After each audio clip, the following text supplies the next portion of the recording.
시편 78편 32절에서 39절까지입니다.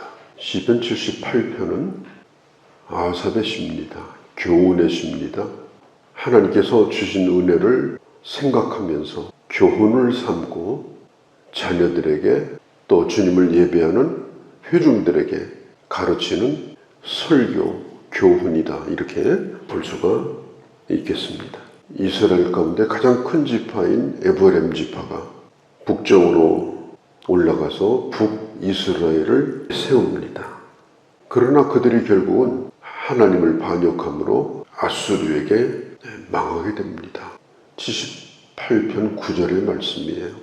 그리고 남유다는 남쪽에서 예루살렘을 중심으로 남유다를 세우게 됩니다.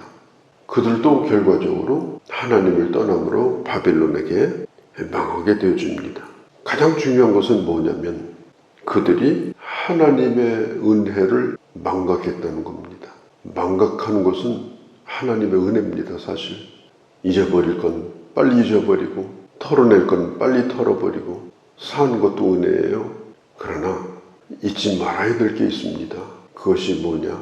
하나님이 우리에게 베풀어 주신 은혜입니다. 이걸 잊어버리면 그때부터는 길이 없는 거예요. 방황하게 됩니다. 애굽에서 구원을 받습니다. 애굽을 떠나서 여러 날을 걸어가지고 홍해에 이르게 됩니다. 하나님께서 홍해를 지나게 하시고 광야에 이르게 하십니다. 지금 시인은 이스라엘의 광야 생활이 얼마나 혼란스러웠었는가. 하나님의 은혜는 여전했고 은혜 가운데 살았던 이스라엘은 40년 동안 끊임없이 방황하면서 살았던 그런 내용들이 9절 이후에 계속해서 소개가 되고 있습니다. 12절 13절에 홍해를 가르시고 바다 가운데를 지나게 하셨고 14절에 그 사막 구름 한 점 없는 그 사막을 어떻게 지나갔는가. 또 15절에 물 한 방울 없는 사막을 어떻게 지나갔는가. 낮에는 어마어마하게 뜨겁습니다. 밤에는 춥습니다. 그래서 낮에는 구름으로 덮어주시고 밤에는 불로 데펴주시고 끊임없이 불기둥, 구름기둥과 함께 야영생활을 하면서 하나님의 인도 속에서 이스라엘 백성들이 살았습니다. 특별히 78편은 하나님께서 광야에서 물을 내셨던 것에 대한 말씀을 하고 있습니다. 물이 없다고 할 때 반석에서 말하자면 안반수입니다. 물을 내셔가지고 사람만 먹인 것이 아니라 짐승까지 먹여주셨다. 고린도전서 10장 4절에 보면 이 광야 생활에 대하여 기록하기를 이것은 바로 반석 대신 예수 그리스도로부터 신령한 음료를 마시게 한 것이다. 그렇게 해석하고 있습니다. 요한복음 4장을 보면 예수님은 목마르지 않는 물입니다. 수가성 여인에게 자신을 소개할 때 말했죠. 나는 목마르지 않는 물이다. 요한복음 7장에 보면은 예수 그리스도를 믿으면 그 배에서 생수가 흘러나오게 될 것이다. 그리고 요한계시록 21장에 보면 하나님의 나라는 어떤 곳이냐? 영원히 목마르지 않는 곳이다. 광야 같은 세상에서 주님은 우리에게 마실 것을 주십니다. 이것은 얼마나 큰 하나님의 은혜인지 몰라요. 인간은 마시지 않고는 살 수가 없어요. 영적으로 육적으로 주님은 그런 은혜를 베풀어 주셨다 하는 걸 회상하고 있습니다. 12절 16절 하나님께서 이스라엘을 이렇게 구원하시고 인도하셨는데 그들이 한 일이 뭐냐? 계속해서 하나님을 원망합니다. 모세를 원망합니다. 하나님이 충분히 주셨는데도 그들의 탐욕은 끊임없이 불처럼 타올랐습니다. 주신 은혜에 만족이 안 되는 거예요. 그냥 수시로 애굽에서 얻어먹던 생각을 하는 겁니다. 수박 생각도 하고 부추 생각도 하고 몰래 건져 먹던 고기 한 점, 참 생각해보면 부끄러운 일인데 하나님의 은혜로 살면서도 그런 탐욕이 죽질 않고 끊임없이 입에서부터 나오는 거예요. 그때가 더 좋았다고 말합니다. 지금 주신 은혜를 인정하지 않습니다. 이게 이스라엘 백성들이 했던 광야 생활입니다. 고기를 달라 이런 건 생존에 필요한 것이 아니에요. 만나로 충분한데도 왜 그렇게 했는가 하면은 19절에 보면 하나님을 시험하기 위해서 그런 걸 구했습니다. 주시나 못 주시나 동풍을 불게 해가지고 그 넓은 광야에 무릎이 찰 때까지 메추라기를 내려주셨어요. 몇 날 며칠을 계속해서 먹었습니다. 코에서 냄새가 날 때까지 먹었습니다. 성경에 보면은 심히 원대로 먹었다. 26절, 27절, 28절. 그 앞에 25절에 보면은 최고의 양식이 만납니다. 만나에 대해서 성경은 이렇게 말해요. 힘센 자의 양식과 같은, 이 힘센 자가 누구냐? 천사장을 가르쳐요. 천사나 먹을 수 있는 양식, 최고급 양식, 아무리 먹어도 질리지 않고 종합 영양소가 있는 양식, 그게 만납니다. 그런데 그 만나로 만족하지 못하고 하나님을 시험하기 위해서 고기를 달라고 하니까 하나님 입장에서는 기가 막힌 일이지만 주셨어요. 메추라기를 무릎까지 차도록 주셨을지라도 한 2마리 구워 먹고 주님 감사합니다. 그러고 끝나야 되잖아요. 주셨다고 그래가지고 코에 냄새가 펄펄 나도록 먹었습니다. 성경이 뭐라고 말하느냐? 심히 원대로 먹었다. 하나님의 은혜로 우리가 산다고 할지라도 절제가 필요합니다. 이들은 메추라기를 먹으면서 감사하지 않았습니다. 먹다 죽더라도 먹을 때까지 먹어보자. 그런 심정으로 먹었어요. 그들이 배부른 만큼 그 뱃속에 심판이 쌓여가는 것도 모르고 먹었어요. 소욕대로, 원대로. 참 안타까운 것은 한마디도 감사하지 않았습니다. 메추라기 한 마리만 먹어도 감사할 텐데 몇 달을 먹었는데도 감사하지 않았어요. 성경에 보면은 30절에 먹을 것이 아직 입속에 있는데도 더 먹으려 하였다 그랬어요. 인간의 욕망입니다. 지금 배고파서 먹는 게 아니에요. 충분히 먹었어요. 지금 모자라서 더 가지려고 하는 것이 아니에요. 충분히 가졌어요. 욕심 때문에 끊임없이 가지고자 하는 거예요. 끊임없이 새로운 것을 찾으면서 자기 채워줄 대상을 끊임없이 찾아다니는 거예요. 사람이 가지고 있는 탐욕입니다. 아삽은 이런 과거를 생각하라는 겁니다.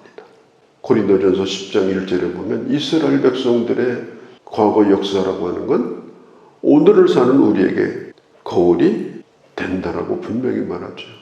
자, 그런 일이 있은 다음에 이스라엘 백성들은 가데스 바네아에서 가나안 땅을 정탐하고 와서 하나님을 거역한 일이 생깁니다. 그래서 38년 동안을 광야 생활을, 허송 생활을 하게 됩니다. 33절에 보면 하나님이 그들의 날을 헛되이 보내게 하시며 그들의 횟수를 두려움으로 보내게 하셨다. 38년 동안 헛되이 세월을 보내게 하셨습니다. 애굽에서 나온 20세 이상 된 60만 명의 사람, 그 가운데서 딱 여호수아와 갈렙을 제외한 60만 명의 사람들이 광야에서 죽습니다. 자연사한 것이 아닙니다. 그들이 다 죽을 때까지 광야에서 하나님이 그들을 돌게 하신 것입니다. 우리 인생이 물론 살 때까지 살아야 되겠죠. 그러나 광야에서 죽은 인생처럼 그 세월이 방황하고 헛되이 세월을 보내다가 인생 끝난다면 그 인생이 무슨 의미가 있습니까? 그렇게 하다가 자연사에서 죽는 게 무슨 의미가 있어요? 인생은 사는 데까지 살다가 가는 게 아니고 하나님이 살려주셔서 의미가 있고 소망이 있고 끝까지 믿음으로 사는 것이 중요해요. 사람들이 다 죽어가니까 33절에 그 횟수를 두려움으로 지내는 거예요. 나이가 먹어가면서 살 날이 짧아지면 소망이 더 커져야 되잖아요. 그런데 젊을 때 가졌던 믿음도 다 까먹고 끊임없이 죽음을 두려워하면서 불신앙에 삶을 살다가 인생 종친다면 그것처럼 불쌍한 인생이 없는 거예요. 지금 60만 명이 광야에서 38년 동안 죽어가는데 살아있는 사람은 우리도 저렇게 죽겠지 하고 두려워했어요. 회개하고 돌이키고 의미 있게 살면 되잖아요.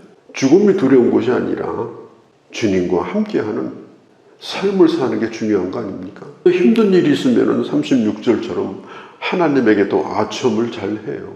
하나님 이번에 일 잘 되게 하면 이렇게 하겠습니다. 이번 고쳐주시면 이렇게 하겠습니다. 그런데 되고 나면 말짱한 일이에요. 하나님에게 정말 진정성 있게 응답하고 진정성 있게 서원도 하고 또 그대로 살고 내가 말한 건 잊어버리지 말고 그래야 되는데 혀로만 주님을 사랑하는 거예요. 얼마나 거창하게 거룩하게 아첨하는지. 그런데 거기에 진실이 없어요. 사람에게는 그런 게 통할지 모르지만 하나님은 진실한 걸 원하십니다. 한마디를 기도하더라도 진실한 거, 잘못했을 때 진정한 회개, 그리고 내가 하나님 앞에 약속한 것은 끊임없이 순종하고 지켜가는 삶, 이게 중요한 것입니다. 하나님은 끊임없이 38절에 보면 기다립니다. 그래도 또 기다립니다. 그래도 또 오래 참으십니다. 돌이키기를 원하는 것입니다. 사람을 멸망하는 걸 기뻐하지 않으셔요. 인생이 너무 짧기 때문에 어떻게 하든지 기회를 주어가지고 돌이키고 헛된 세월 살다가 그냥 사라지는 인생이 되지 않도록 하려고 주님은 끝까지 기회를 주시는 거예요. 39절에 보면 아삽은 이렇게 말합니다. 인간이라고 하는 것은 지나가는 바람과 같다. 인생이 짧기 때문에 또 기다리시고 정말 하나님의 은혜가 커서 아직도 살아있어서 오늘도 기회를 맞고 있는 겁니다. 그러니 얼마나 이 바람 같은 인생 가운데 이 오늘이 소중한 거예요. 기회니까 소중한 거예요. 오늘 진실해야 되고 오늘 돌이켜야 되고 오늘 믿음으로 살아야 되고 벌써 수많은 바람이 다 지나갔어요. 10년 전, 20년 전, 30년, 50년 전 알던 분들이 내 앞에 누가 있습니까? 다 사라졌어요. 귀엽다고 내 머리 쓰다듬어 주던 분들 없어요. 더운 여름밤에 잠이 오느니 안 오느니 벌레가 있느니 없느니 짜증 부리지만 한여름밤에 꿈에 불과한 게 인생입니다. 짜증 부릴 일이 아니에요. 저는 39절을 다시 한번 생각합니다. 이것은 하나님이 사람을 배려하는 하나님의 마음입니다. 그들은 육체이며 가고 돌아오지 못하는 바람임을 기억하셨기 때문에 38절에 하나님은 긍휼을 베푸시고 멸망시키지 아니하시고 진노를 여러 번 돌이키시고 그리고 분을 다 쏟아내지 아니하셨다. 하나님의 긍휼과 사랑을 다시 한번 강조하고 있는 겁니다. 지나간 바람을 한 줌도 다시 붙잡을 수가 없습니다.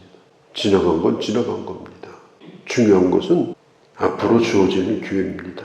그 기회가 얼마인지는 모르지만 우리에게 주신 남은 시간 주님을 붙들고 결코 주님을 놓치지 않고 믿음으로 살아가는 것, 그것이 내 삶의 간증이 되도록 살아가는 그런 귀한 주님의 자녀들이 다 되어주시기를 바랍니다. 걸어가신 우리 아버지, 이스라엘 백성들이 걸어왔던 그 발자취를 회상하면서 다가올 후대는 어떻게 살아야 되는가, 오늘 교훈하는 78편의 시를 저희들도 보았습니다. 그들은 육체며 가고 다시 돌아오지 못하는 바람임을 기억하시고 오늘을 잊게 하시고 오늘 말씀 듣게 하시고 오늘 기도할 수 있게 하시고 오늘 돌이키게 하시고 오늘 다시 한번 기회를 주신 하나님 앞에 감사하며 우리의 연약함 가운데도 붙들어 주신 은혜를 생각하며 하나님, 우리의 삶이 간증이 되어지고 하나님과 함께한 삶이 되도록 아버지 저희들을 주장하시고 인도하여 주시옵소서. 우리 주 예수님의 이름으로 기도하옵나이다. 아멘.